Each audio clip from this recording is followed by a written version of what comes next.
Zaman hayır olsun sevgili seyirciler. Hoş buluştuk GRT kanalında. Gagauzya Güngünden programması bugün de sizi selamlar. Bugün de sizinle çalışacağım ben Alona Terzi. İsterim söylemeye, bugünkü programımız biraz ayrılacak başka programalardan. Bugün kararladık stüdyamızdan çıkma. Bulunuruz Kişinev kasabasında. TİKA organizasyonun binasında geldik misafirle burayı. Hem TİKA'nın koordinatörü Silda Yüzdenoglu bugün kayboldu bizi kabul etmeye.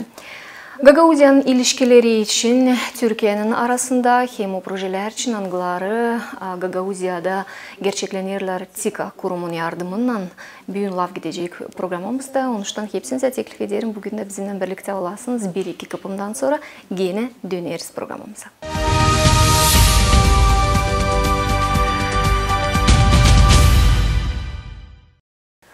Silda Hanım, zaman hayır olsun. İsterim söylemeye sağ olasınız. Hani bugün kayıldınız kabul etmeye bizi misafirlikte. Bir dostçasına isterim bizim diyalogumuz olsun sizinle. Hem isterim söylemeye. Yani Gagauzlardan hepsinizden size selam. Uzağa gitmediğinin ta geçen hafta bayramınız vardı. Elbette ondan isterim kutlama bütün Gagauz halkının adından sizi. Hem bugün isterim daha genişten laf edelim o ilişkiler için angıları var Türkiye'nin hem Gagauzyanın arasında, Gagauzların arasında hem elbette TİKA koordinatörlüğün işleri için. Çünkü biz biliriz hani yıllar boyunca ne de olmasa kahırlar, zorluklar, sevinmelikler Türkiye devleti hep bir Gagauzların, Gagauzyanın yanında TİKA koordinatörlüğü de her zaman bizim yanımızda. Geçen yıl gerçekten zor bir yıldı. Zor bir yıldı değil sadece Gagauzlara, değil sadece Moldova devletinin yaşayanlarına ama bütün dünyanın yaşayanlarına bu belayı duydular. Türkiye'de de, Moldova'da da, dünyanın her bir ülkesine geldi bu problema. Türkiye bulundu Gagauz halkının yanında. Medicina tarafından tedariklar, medicina uzmanlarına türlü koruntu, giyimler, dezenfektantlar, maskalar, bundan kare ailelere yardım. Bunun için isterim biraz anlatasınız. Çok teşekkür ederim. Öncelikle hoş geldiniz. Burası Kişinev'deyiz biz ama Gagauzların evi bu ofis. Her zaman Gagauz kardeşlerimi burada ağırlamaktan mutluluk duydum. Onların da kapının önünden geçerken uğrayıp bir çay içebilecekleri bir mekan yaratmaya çalıştık. Onun için ben tekrar teşekkür ederim burada bulunduğunuz için. Dediğiniz gibi gerçekten geçen sene zor bir yıldı. Dediğiniz gibi sadece bizler için değil, dünya için öyleydi. Ama bu zor zamanlarda önemli olan birbirimize destek olabilmek.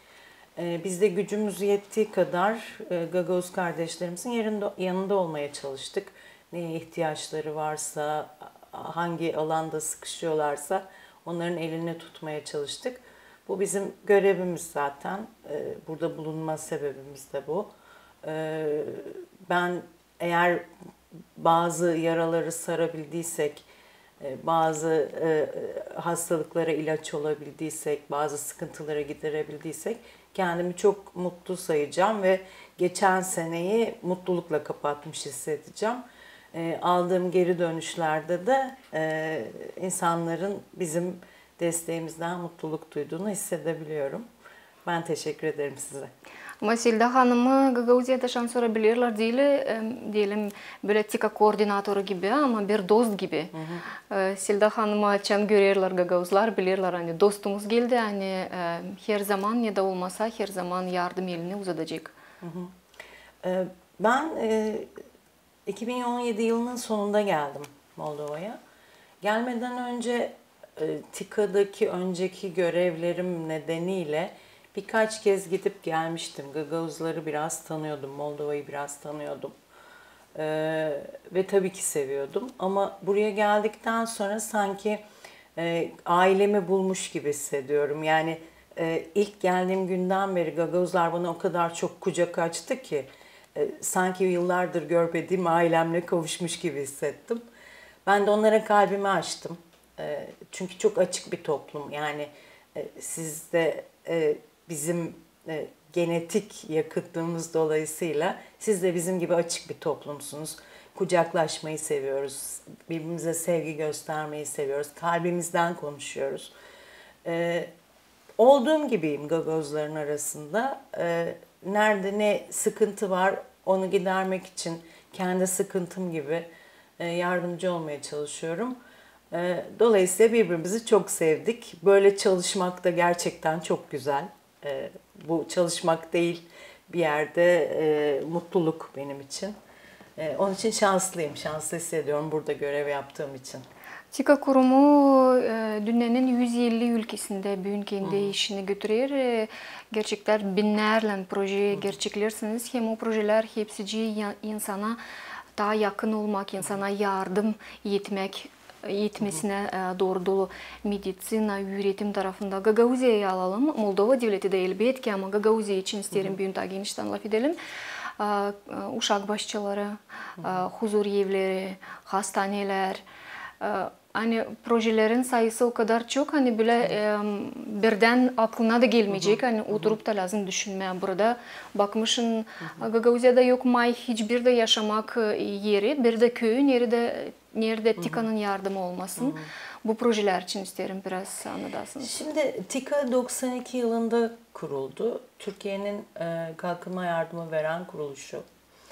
İlk kurulduğu yıllarda yurt dışı ofislerimizi açmaya karar verdiğimizde ilk 5 ofisimizden biri Moldova'ydı.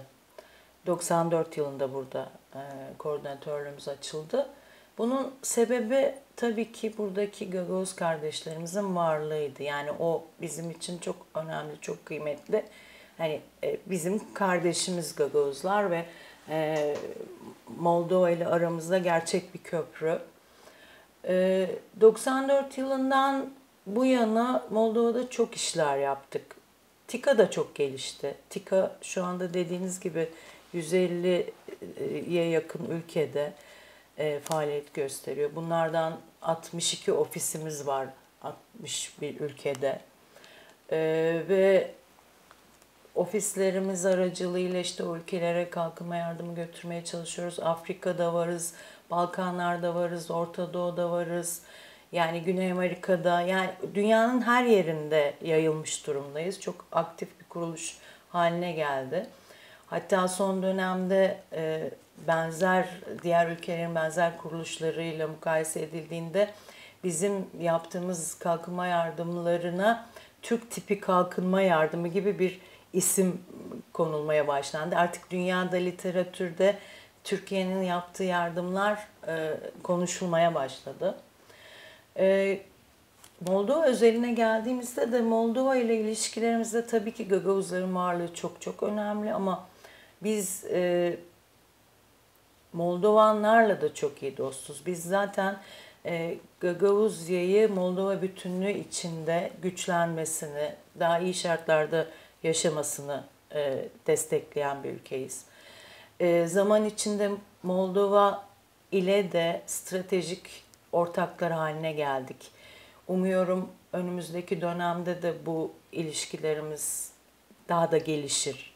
Bunu ümit ediyorum tüm kalbimle.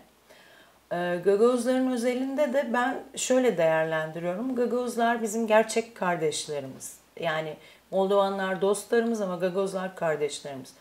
Bizim 80 milyonluk bir ülke olarak 150 bin civarında Gagavuz kardeşimizin elinden tutmamız, onlara destek vermemiz bizim görevimiz diye düşünüyorum. Yani bu bir lütuf değil size, birlikteyiz. Yani siz üzüldüğünüz, ağladığınız zaman biz de ağlarız. Aynı şekilde biz de öyle. Dolayısıyla yaptığımız her iş Gagavuzların daha iyi şartlarda geleceğe daha sağlam adımlarla ilerlemesine hizmet edecek şeyler. Bizim için tabii ki çocuklar çok önemli, sağlık çok önemli. Kreşler açıyoruz, eğitim araçları, sağlıkla ilgili konular, altyapı sorunları, bunların hepsinde varız. Yani TİKA her alanda, sadece belli alanlarda değil, her alanda aktivite yürütüyor. Bizim çalışma şeklimiz de biraz diğer kalkınma yardımı veren kuruluşlardan farklı. Biz ihtiyaç sahibi alıcı kişilerin, alıcı kurumların talebine göre projelerimizi belirliyoruz. Yani biz herhangi bir projeyi empoze etmiyoruz. Biz bunu yapalım, şu sizin için daha iyi olur demiyoruz. Bir ihtiyaç varsa ortada oturuyoruz dostlarımızla birlikte. O ihtiyacı nasıl gideririz? Biz ne yapabiliriz? Karşı taraf ne yapabilir? Bunları konuşuyoruz. İki kardeş, dost gibi bir ekip halinde o işi ortaya çıkarmaya çalışıyoruz. Böyle de olunca bir samimiyet oluyor tabii. Yani hani bizim farklı bir ajandamız olmadığı için, sadece insan odaklı çalıştığımız için alıcı taraf da onu anlıyor, hissediyor ve birlikte güzel işler yapıyoruz. Çok önemli çocuklara veririz, sağlık tarafına veririz söylediğiniz sistem. Ben isterim biraz çocuklar için laf edelim. TİKA kurumunun yardımının Gagauziya'da birkaç kreş şansları düzüldü, temelden düzüldü.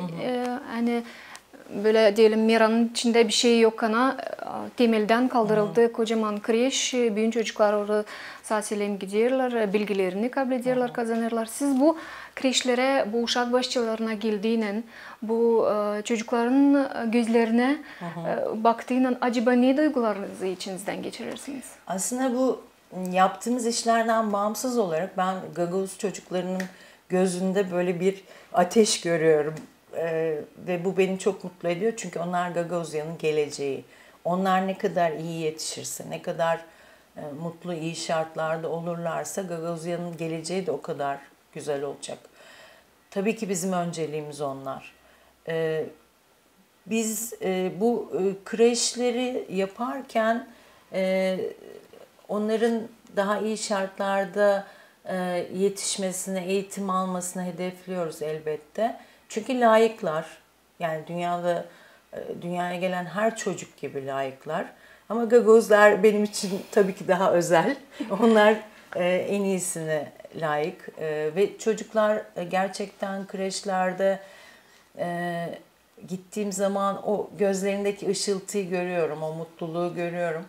O ayrı bambaşka bir mutluluk. Yani bu sadece benim için geçerli değil. Yani Türkiye'den gelen herkes, işte Cumhurbaşkanımızdan başlamak üzere turist olarak gelen biri bile bu kreşleri görüp gururlanıyor. Ne güzel, işte burada çok güzel bir şey yapmışız diye. Mutlu oluyoruz. Zaten hedefimiz de bu galiba. Ulaşıyoruz hedefimize. Sağlık uğru için çok katkınız hem desteğiniz var sağlık koruması tarafından. Bir iki sene önce Komrat kasabasında kocaman bir hastane düzüldü. Bugün yani o kadar modern hem o kadar büyük, o kadar açık bir hastane. Yani ben kesinlikle bugün söylerim hani Gagauzya'da böyle bir şey yoktur şimdiden olduğunu. TİKA kurumu olmaydı, biz belli olmayacaktı da. Çünkü bu kadar yılların süresinde olmamıştı. Bundan gayrı çok önem verirsiniz. Büyün türlü teknik tedariklarına, Bağçadır kasabasının bolnisasına, Bağkumrat kasabasının bolnisasına, yani bunlar bize de çok önemli. Bunun için de isterim bir iki yani sağlık tabii çok önemli bir alan. Yani kamuoyu ilgilendiren, toplumu ilgilendiren. Ben o hastanenin kuruluşuyla çok gururlanıyorum. Çünkü sadece Gagauzya'da değil, galiba Moldova'da da çok modern şartlarda bir hastane kurduk. Sadece bina yapmak yetmez. Biz onun içinin işte ekipmanıyla doktorların eğitimine kadar Türkiye'ye eğitim aldılar çoğu. Ve şu an işlemesiyle hani çok gururlandığımız bir hastane ve çok önemli bir konu. Bu pandemi zamanı daha çok hissettik bunu. Ne kadar önemli olduğunu bir hastanenin varlığının. Birçok insan bize işte oraya kabul edilmek için bize torpil yapar mısınız diye müracaat etti.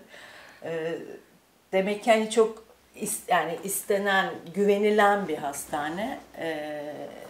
Biz oraya Nobel ödüllü bir tıp adamının ismini verdik.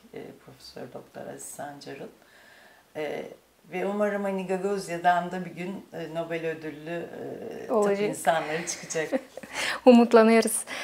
Selda Hanım, bu yılların süresinde gerçeklenen projelerin arasında var mı sizin en sevgili projeniz ya da bir proje hangisi sizin diyelim o kadar içinize yaklaştı hani o kadar yakın size? Galiba onun yani şöyle siz bana şeyi soruyorsunuz şimdi çocuklarınızdan Hangisini daha çok seviyorsunuz?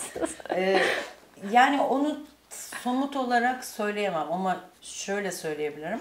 Yani yaptığım her iş, biz burada bir ekibiz, küçük bir ekibiz ve bizim benzer yabancı kuruluşlarla mukayese edildiğinde gerçekten küçük bir ekibiz. Ama işleriniz büyük. 2 kişi Türkiye'den, işte 4 arkadaşımız da buradan. Biz hani bu ekiple yapıyoruz. Ve yaptığımız her şeyde içimize sinmesi o işin başarısını getiriyor aslında. Yani severek yapıyoruz. Sevmeden yapılacak bir iş değil bu. Yani mekanik bir iş değil. Bu biraz duygu işi. Tabii ki şey çok güzel. Böyle çok insana ulaşan, hani o insanların gözünde o mutluluğu gördüğüm zaman bambaşka bir mutluluk hissediyorum. Ve ne kadar şanslıyım ki onu görebiliyorum. Mesela Ankara'daki arkadaşım, o da çok emek veriyor belki ama o mutluluğu ben görebiliyorum. O çok güzel bir şey. Tabii çocuklarla ilgili yaptığımız çalışmalar çok çok özel. Meslek edindirmeye dönük bir takım çalışmalara başladık şimdi. Bunlara devam da edeceğiz. Yani ekonomiyi küçük ölçekten güçlendirmeye yönelik, meslek sahibi insanları yapmaya yönelik. Mesela bir kilimcilik atölyesi kurduk yeni bu Çadırlunga Meslek Okulu'nda. Çok küçük başladı bu ama biz şöyle yapıyoruz, bir şeyi hayal ediyoruz. Ya böyle bir şey olsa çok güzel olmaz mı? İşte muhataplarımızla konuşuyoruz.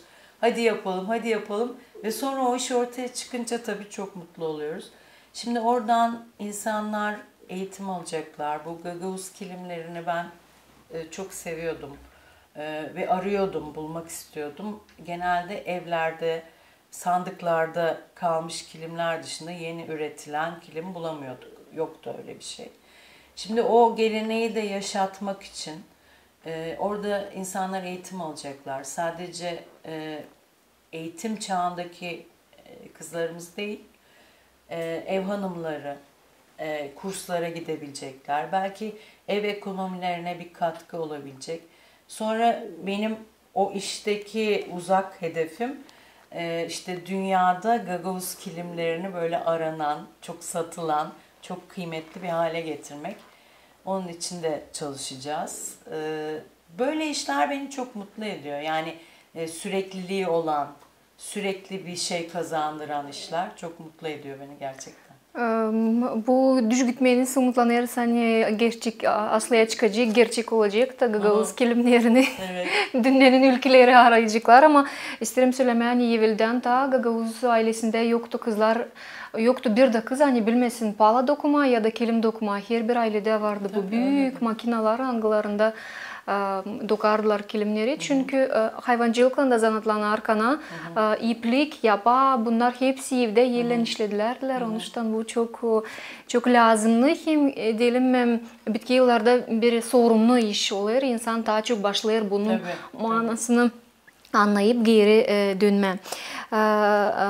Gagauzi Lafideri'ste TİKA kurumunun yardımından Moldova Devleti'nde de gerçekten çok genelden Moldova'da projeler 400 projekten ziyade bu yılların süresinde gerçeklendi Moldova Devleti'nde. Bu işler için de biraz isterim sizinle laf edeyim. Şimdi şöyle biz Gagauzya'ya tabii ki her zaman bizim elimiz gözümüz orada. Ama biz istiyoruz ki Moldova'da da, Moldovalı insanlara da bir şeyler yapalım. Burada da yine sağlık alanında çalışmalar yaptık geçmişte. Biz kuruluşumuzdan bugüne kadar 450'yi buldu yaptığımız proje sayısı. Yaklaşık 40 milyon dolar civarında bir rakama ulaştı. Bunun tabii hepsi Gagavuzya değil, Moldova'da var. Yine Moldova'da da aynı şekilde yani biz talebe göre çalıştığımız için gelen talepler çerçevesinde şekillendiriyoruz projelerimizi. Şu ana kadar daha çok sağlıkla ilgili konular da çalıştık. Bir rehabilitasyon merkezi kurduk çocuklar için. Şimdilerde bir onkoloji enstitüsüyle bir çalışmamız var. Oraya ihtiyaç duydukları bir takım ekipmanları sağlayacağız. Yani elimiz oranın üstünde olsun istiyoruz. Kişinev Belediyesi ile çok çalışmaya başladık. Yani işte ressamlar için bir sokak yaptık. Böyle yani bizi tanısınlar, anlasınlar, dost bir ülke olduğumuzu, yani bizi sevsinler, bizim gerçekten iyi niyetle Moldova'ya kucak açan bir ülke olduğumuzu anlasınlar istiyoruz. Onun için böyle görünür yerlerde görünür işler yapmaya gayret ediyoruz. Yine ekonomik anlamda bir takım çalışmalarımız olacak, projelerimiz olacak Moldova ile ilgili. Zaten biliyorsunuz Cumhurbaşkanlığı binasının tadilatını yapmıştık. O Moldova halkına bir hediyesidir Türkiye Cumhuriyeti'nin. Ve bundan sonra da devam edecek. Biz Moldova'ya sınırımız olmayan komşumuz diyoruz. Komşuluk bizde çok önemli bir şeydir. Hani komşu her ilk ihtiyacında komşu komşuya koşar. İlk sevincinde de yine komşu komşuya koşar. Yani çok değerli bir kavramdır komşuluk. Biz Moldova'yı komşumuz kabul ediyoruz. Ve önümüzdeki dönemde de Gagavuzlarla birlikte Moldova ile de ilişkilerimizin daha da iyileşeceğine inanıyorum ben. Selda Hanım dil çoktan Gagavuzya'ya bildirdi, tanıttı cümleye kendi ilerleme projelerini 2021 yıla bu projenin bildirilmesinde siz de bulundunuz. Onların arasında dikkatinizi çeken bir şey, bir proje, bir diyelim bir taraf sizi dikkatlerinizi çekti mi? Bugün meraklı bana. Çevreyle ilgili konular dikkatimi çekti. Hani şu anda çok güzel bir doğaya sahip bu ülke. Fakat ne yazık ki şehirleşmenin getirdiği, gelişmenin getirdiği bir takım durumlar çevreyi kirletiyor zaman içinde. Sıkıntılara sebep oluyor. Hani onları engellemek açısından şimdiden bu konuda bir farkındalık oluşmuş olması hoşuma gitti Gagavuzya'da. Belki bu alanda hani önümüzdeki dönemde bizim de ortak çalışmalarımız olabilir bu çevre konuları ile ilgili. Onlar benim dikkatimi çekti bayağı. Umutlanıyoruz hani yetişeceğiz o vakitlara da ne bileyim belki bu taraftan da TİKA kurumu, kurumunun yardım yeri, destek yeri olacak bu projelerde. Biraz Gagavuzya Radyo Televizyonu için isterim laf etmeye sizinle. Yıllar boyunca Gagavuzya Radyo Televizyonun yanında kocaman bir Türk halkı bulunur, TİKA kurumu bulunur. Ayrıca sağ ol isterim söyleme o destekler için çünkü bugün biz işleyebiliriz. Bugün teknikamız Türkiye halkının yardımından hepsi çalışırlar. Bu işleri biz Türkiye halkının desteğinden yapabildik. Bugün GRT kompanyanın hem TİKA'nın desteğin yardımından gerçeklenir tabi bir proje. Hangisini umutlanırız hani kısa zamanda bizim seyircilerimiz değil sadece Gagavuzyan'ın ama Moldova'nın hem başka ülkelerin seyircileri görecekler. Bu proje için isterim biraz anlatasınız. Çünkü o bize din çok önemli bir proje. Bu Gagavuzya Radyo Televizyon'un kuruluş aşamasından itibaren hakikaten TİKA'nın, Türkiye'nin çok desteği oldu. Yani bir halkın gelişmesi, bir arada kalması, kültürel bağlarını koruması için bu televizyon varlığı tabii ki çok çok önemli. Kuruluşunda ben hatırlıyorum burada işte ekipmanların sağlandığı dönemleri hatırlıyorum. Ben Ankara'daydım o zaman. Sonrasında da sanıyorum hani hiç o şey kopmadı. Her zaman GRT'nin yanında olmaya çalıştık. Keza TRT ile bir işbirliği var. GRT'nin o da çok anlamlıdır ve hani TRT herhalde hiç ayırt etmez GRT'yi. Şimdilerde böyle bir fikir doğdu. Biz çocuklarımız Gagavuzca konuşsun istiyoruz. Gagavuzca unutulmasın istiyoruz. bunun yolu tabii ki hani kreşlerde Gagavuzcanın öğretilmesi, okullarda öğretilmesi elbette bu. Ama çizgi filmlerini neden başka dillerde dinlesinler? Çocuklar kendi ana dillerinde o çizgi filmleri seyretme şansına sahip olsunlar istedik. Doğrusu bu talep bize yine Gagavuz tarafından, sizlerden geldi. Ve bizim de çok hoşumuza gitti. Şimdi bir 23 tane çizgi filmi Gagavuzca seslendiriyorlar profesyonel insanlar. Aynı zamanda çok özenerek hazırlıyorlar. Şarkılar tekrar yazılıyor, söyleniyor. Birkaç tanesini seyretme şansım oldu bitenlerden. O kadar mutlu oldum ki ağladım yani. O kadar sevindim. Hani o bir de o kadar güzel yapılmış ki sanki çizgi filmin ana dili Gagavuzcaymış gibi. Gerçekten kutluyorum orada çalışan insanları. Çok iyi bir iş çıkardılar. Buna devam edeceğiz, öyle düşünüyoruz. Ve çok önemli buluyorum ben bunu. Ve o çizgi filmlerin hepsini seyredeceğim. Çünkü ben çok seviyorum çizgi filmleri. Bir de Gagavuzca seyretmek daha farklı olacak, daha güzel olacak. Selda Hanım, siz söylediniz, hani size dediğini pek çok önemli. Hani Gagavuz uşakları Gagavuz dilinde çizgi filmleri seyretsinler, kendi dillerini işitsinler. Tika'nın var katkısı Gagavuz dilinde yürünmek projelerinde de Anten programmasına da Tika kurumu katıldı. Gördük hani bu programın süresinde de uşaklar çok başarılı, hem çok aktif, ana babayla beraber öğrendiler Gagavuz dilini. Ne kadar size büyün meraklı hani bu dil konusu Gagavuzya'da hani ön planda olsun. Evet, çok önemli çünkü hani o topluluk, hani o toplum bir arada kalmak için diline sahip çıkmak zorunda. Hani dil olmadan bir arada olmak söz konusu değil. O dilin gelişmesi için, dilin unutulmaması için biz elimizden geleni yapmaya çalışıyoruz. Geçenlerde bir yarışma yapıldı. Orada çocuklara bisiklet dağıttık işte özendirmek amacıyla. Keza yaptığımız kreşlerde Gagavuzca eğitim yapılması konusunda adımlar atılıyor. Bizim Komrat'taki kreşimizde ilk defa bu başladı. Bunlar bizi mutlu ediyor tabii. Yani bir Gagavuz çocuk Moldovanca'yı öğrendiği gibi ana dilini de kaybetmesini istiyoruz. Bu yani doğal bir anne sütü gibi bir şey aslında dil. Hani dili kaybetmemek lazım. Ve bu konuda da ne gerekiyorsa da önümüzdeki dönemde yapmaya da hazırız. Selda Hanım, bugünkü günde Tika kurumu hangi projelerle işler? Şimdi bizim şu anda en büyük projemiz yine Gagavuzya'da. Sayın Cumhurbaşkanımızın ismini taşıyan Recep Tayyip Erdoğan Eğitim Külliyesi Komrat'ın girişinde bir okul başlayacak yapımına. İhalesini geçtiğimiz ay yaptık.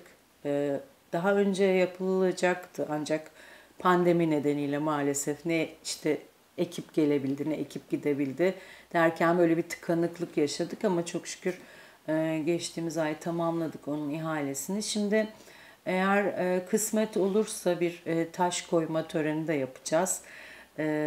Umarım Türkiye'den Sayın Bakanımız, Sayın Başkanımız burada olurlar. Onlara Gagavuzya'daki dostluğu, sevgiyi hissettirmek istiyorum burada. Orada bir taş koyma töreni düşünüyoruz. Bu çok önemli ve büyük bir proje olacak. Çünkü Gagavuzya'daki gençlerin Gagavuzya'da kalması lazım. Onların kalabilmesi için iyi eğitim alıp iyi meslek sahibi olmaları lazım. Buna bir katkısı olacağına inanıyorum. Bu okul sadece Gagavuzya değil, o bölgenin yani Moldovanların da gidebileceği bir okul olacak. Eğitim kalitesi yüksek bir okul olacak. Umarım Moldovanlar da yararlanacak. Hem işte normal eğitim dışında meslek eğitimde sahibi olacaklar. Daha çok bilişim ağırlıklı eğitim alacaklar. Hayırlı olsun diyorum. Şu anki en büyük projemiz bu ama onun dışında çok sayıda küçük ölçekli projemiz de var. Yani devam eden işte Komrat Devlet Üniversitesi'nde güneş enerji sistemi kuruyoruz mesela bir örnek. İşte Moldova'da yine keza yaptığımız şeyler var. Eğer kısmet olursa hani kabul edilirse burada Mihail Çakır Kütüphanesi var. O kütüphaneye gittik, gezdik. Biraz kötü durumdaydı. Biz onu çok modern, iyi bir hale getirmek istiyoruz. Hem Gagozlar için önemli bir isim hem de Moldova'da Kişinev'de böyle bir kütüphanenin varlığı, bu isimde bir kütüphanenin varlığı önemlidir. Bunu yapmayı düşünüyoruz. Çok sayıda küçük küçük projemiz var. İşte dediğim gibi onkolojiyle yine çalışmalarımız var. Gagavuzya'da gelen taleplere göre işte geçtiğimiz dönemlerde bir sel taşkın oldu biliyorsunuz Gagavuzya'da. İşte belediyeye bir makine almayı düşünüyoruz dereyi temizlemesi açısından. Biliyorsunuz o Stratan Deresi'ni daha önce temizletmiştik biz ama sadece onu temizletip o olay orada bitmiyor. Onu sürekli temizleyip işte seli önlemek gerekiyor. Onlara bir ekipman alacağız. Çok sayıda şu anda aklıma gelmeyecek kadar çok çalışıyoruz. Daha da açığız yani hani proje. Bu arada şunu söyleyeyim. Yani mesela proje yapma konusunda çok rahatım ben burada. Yani çok talep geliyor. Yani çok proje bulmakta hiç zorluk çekmediğimiz gibi. Bir de bu çok önemlidir bizim gibi kalkınma yardımı veren insanlar için. Dediğim gibi dünyanın her yerinde bizim ofislerimiz var. Ama ben bu ülkeden çok memnunum. Özellikle Gagozlardan çok memnunum. Çünkü yaptığımız işlere gerçekten çok sahip çıkıyorlar. Yani bir kreş yapıyorsunuz, kreşi teslim ediyorsunuz. Sonra bir sene sonra gidip baktığınızda o öğretmenler perdeler dikmiş, çiçekler koymuş. Yani hani evleri gibi benimseyip yapılan işin çok kıymetini biliyorlar. Bu da bizim gibi kalkınma yardımı veren kuruluşlar için çok önemli bir kriterdir. Bunun için de Gagozlara teşekkür ediyorum. Selda Hanım, ben birazcık isterim geri dönmeye. Bu eğitim merkezi için Angısı Komrat kasabasında düzülecek. Söyledik hani pandemi araya girdi de kaldık böyle bir durgunmak zorunda kaldık bir yıla yakın. Var mı konkret diyelim bugün seneler kaç zamanda düzülecek bu eğitim merkezi? Benim tahminim şimdi tabii... Çünkü keserim lafınızı affedin. Çünkü o çok önemli, çok büyük bir proje ama alarak hesaba TİKA'nın diyelim düzmek, bina kaldırmak hızlılığını hem kalitesini bunda biliyorum çünkü hastane yani Komrat kasabasında düzüldü. Ben her gün onun yanından geçerdim. Her gün kocama derdim. Bugün kazmışlar kuyuyu. Bugün kuyuyu dökmüşler betonla.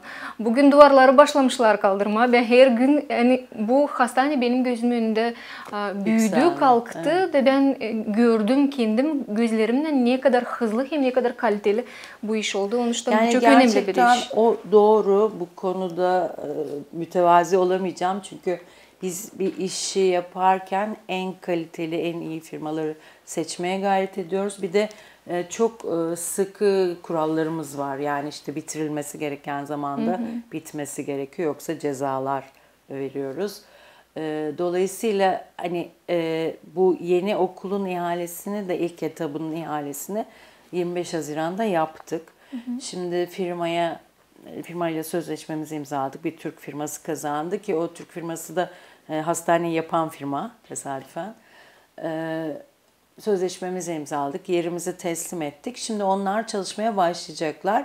Yani bizim öngörümüz 1-1,5 sene en geç bitireceğiz orayı.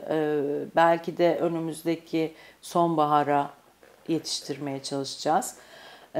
Ama bina yapmak değil orada amaç. Yani bina her halükarda yapılır. Bina biter. Hızlıca da biter. O konuda garanti verebilirim ama asıl bir okulun fiziki mekanın dışında içinin nasıl doldurulduğu çok önemlidir. Oradaki müfredat çalışmalarının da inşaatla eş zamanlı yürümesi gerekiyor. Bunun aslında ilk çalışması başlamıştı pandemiden önce, geçtiğimiz yıl Şubat ayında. Türkiye'den Milli Eğitim Bakanlığı'ndan bir ekip gelmişti. Buradan Gagavuzya Milli Eğitimi ile birlikte çalıştılar. Daha sonra bunlar karşılıklı internet üzerinden de devam ettiler çalışmaya. O çalışma da sağlıklı bir şekilde, hızlı bir şekilde yürürse sanıyorum hani önümüzdeki yıl böyle bir okulumuz olacak. Öyle ümit ediyorum. Bakalım. Çok bekleyeceğiz biz bunun da gerçekleşmesini. Selda Hanım, söylediniz biraz önce yani etika kurumu insanın, yaşayanların neye ihtiyacı varsaydı o projeleri yapar. Ama bana bir meraklı, Selda Hanım'ın bir istediği bir projeye var mı acaba? Var. Ben böyle şöyle bir şey istiyorum. Tabii bu hayal mi bilmiyorum ama ben geldiğimden beri öyle bir şey istiyorum. Şimdi sizde 23 tane köy var. O köylerin her birinde bir ürün öne çıksın, markalaşsın ve dünyaca ünlü olsun istiyorum. Mesela bir köyün kilimi, bir köyün peyniri, bir köyün ne bileyim yani üzümü, bir şey, hani bir ürünün ekonomik anlamda oraya gelir getirmesini istiyorum. Aslında bana bakarsanız ben bütün Gagavuz'u yeniden imar etmeyi düşünebilirim. Ama tabii imkanlar ölçüsünde. Bu böyle bir şeyim var benim. Her köye bir ürün. Geldiğimden beri söylediğim bir şey. Birkaç yerde böyle başladık. Şimdi ufak ufak bir süt ürünleriyle ilgili bir şey yapacağız herhalde önümüzdeki dönemde. Bunu yaygınlaştırmak istiyorum mesela. Böyle bir şey güzel olur. Umutlanırız hani bu düz gitmenizde gerçeklenecek de Gagavuzlar bunu da görecekler. Hem her bir köyün söylediğiniz kendi markası olacak. Evet. TİKA kurumun yardımından. Selda Hanım, ben isterim şükür etmeye size. Bugün hani siz kaybolduğunuzu bizi kabul etmeye. Ofisinizde sanırım hani bizim seyirciler de bizim bugünkü lafımıza mutlu kalacaklar. Hem onlar da büyük, diyelim böyle büyük duygularla bekleyecekler. Hepsi o işleri, angılarını büyün yapar etika kurumu. Hem angılarının da lazım, diyelim planlarda koyulu da lazım çalışma. Ayrıca sağ olun isterim söylemeye daha bir kere o projeler için angılar gerçeklendiler Gagavuzya'da. Çünkü bu diste biz her zaman duyarız, hem her zaman görürüz. O insanlar da angıları diyelim, angıların çocukları var, angıların ihtiyar, diyelim kısımları var, huzur evlerinde bulunurlar, insanlar angıları diyelim hastanelerde bulunurlar, onlar da bu deste pek duyarlar, hem onlar diyelim onlara dini çok pahalı bu işler. Sizin var kolayınız büyün danışasınız, canınızda, yüreğinizde ne varsa buyurun. Gagavuzlara ne istersiniz söyleyin. Ben şöyle söylemek istiyorum, Gagavuzya'dan ben çok ümitliyim. Yani Gagavuzya'daki enerji o bölgenin kalkınması için aslında yeterli. Sadece birbirimize daha çok bağlı olmamız gerekiyor. Çok kenetlenmemiz gerekiyor. Çünkü el ele tutuşursak, bir arada olursak güçlüyüz. Ben sadece bu mesajı verebilirim. Yani bir arada olalım, enerjimizi kaybetmeyelim ve daha da güçlenerek varlığımızı devam ettirelim. Sağ olun Selda Hanım. Sevgili seyirciler, ben tabii ki aklınıza getiririm. Hani biz bugün misafirlikte bulunduk. Kişinev kasabasında bulunan TİKA kurumunda misafirler bizi bugün kabul etti. TİKA kurumun koordinatörü Selda Yüzdenoğlu. Hepsinize derim sağ olun. Hani bizimle bugün de birlikteydiniz. Kalın sağlıcakla. Gelen buluşmalardan GRT kanalında.